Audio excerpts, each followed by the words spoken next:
O ano era 1986, em um dia que parecia comum para a pacata cidade de Pripyat, mas o que aconteceu na madrugada do dia 25 de abril para o dia 26 mudou a vida de todos da cidade e arredores dela. Hoje vamos falar sobre o acidente nuclear de Chernobyl e como a cidade se encontra hoje em dia. Pripyat era uma cidade ucraniana de médio porte que antigamente fazia parte da União Soviética.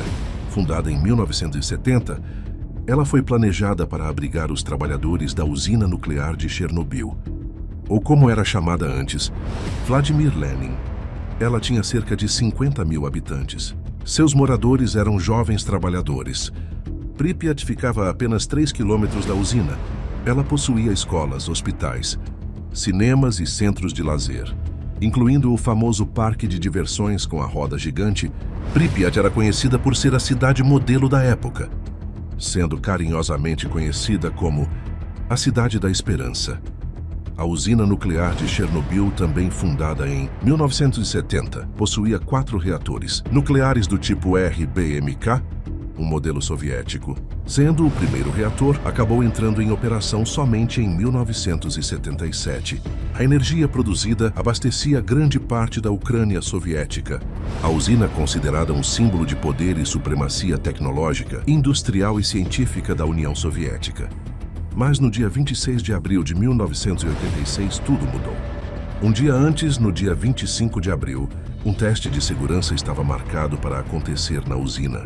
O teste seria feito para ver como o reator da usina funcionaria durante uma operação de emergência, como uma falta de energia. Então o teste foi iniciado.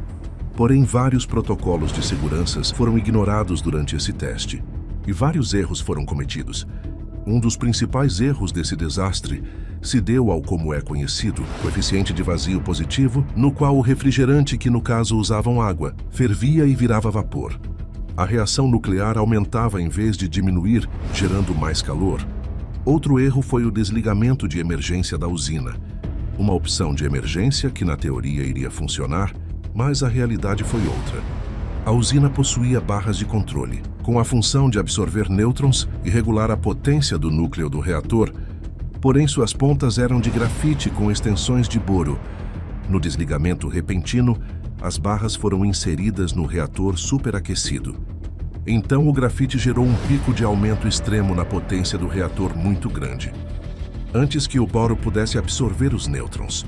Então, na madrugada do dia 26 de abril de 1986, exatamente a 1h23, o reator número 4 explodiu, liberando uma enorme quantidade de material radioativo, cerca de 400 vezes mais radiação que a bomba de Hiroshima.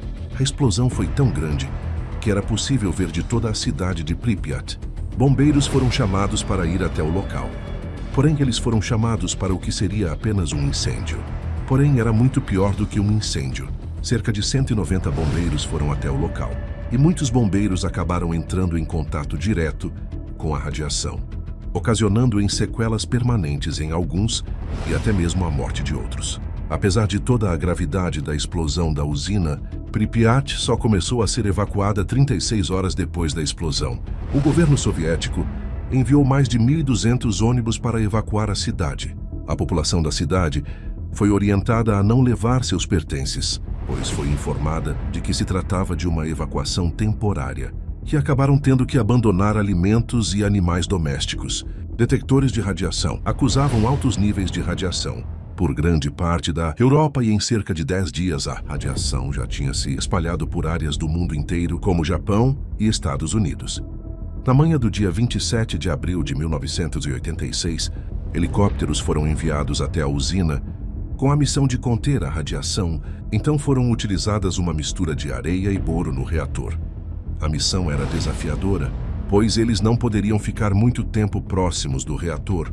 Devido ao seu alto nível de radiação, foram jogadas aproximadamente 5.000 toneladas de mistura de areia e boro no núcleo do reator. Porém, a maior parte da mistura acabou caindo fora do reator. Com isso, o núcleo do reator continuava aquecendo. Com o aquecimento constante do reator, a alta temperatura transformava metais, concreto e outros materiais da usina em córion, uma mistura de combustível nuclear fundido, como se fosse uma lava derretida, conhecida também como pé de elefante. Debaixo da usina existia um reservatório de água, com o córium se formando. Se ele chegasse até o reservatório de água, uma nova explosão poderia acontecer, o que poderia liberar ainda mais radiação na atmosfera. Porém, 3 trabalhadores da usina se voluntariaram para entrar nos porões altamente radioativos do reator, 4 para abrir válvulas de drenagem e tirar toda a água do reservatório. Seus nomes eram Alexei Ananenko, Valery Bespalov e Boris Baranov. Eles ficaram conhecidos como o Esquadrão Suicida. A missão foi concluída com sucesso e os 3 operários sobreviveram à radiação. Poucas semanas após o acidente, equipes construíram uma estrutura de concreto e aço ao redor do reator número 4, conhecida como sarcófago. A estrutura foi finalizada em novembro de 1986, o que limitou a dispersão da radiação. Mesmo assim, estima-se que ao menos 4.000 pessoas em vários países morreram nos anos seguintes à tragédia, devido à nuvem radioativa que se espalhou pela atmosfera. Mesmo após 40 anos da explosão da usina nuclear de Chernobyl, a cidade de Pripyat ainda sofre com a radiação causada pelo reator número 4. Ninguém vive de forma permanente na cidade devido à radiação e às normas governamentais, o que transformou Pripyat em uma verdadeira cidade fantasma.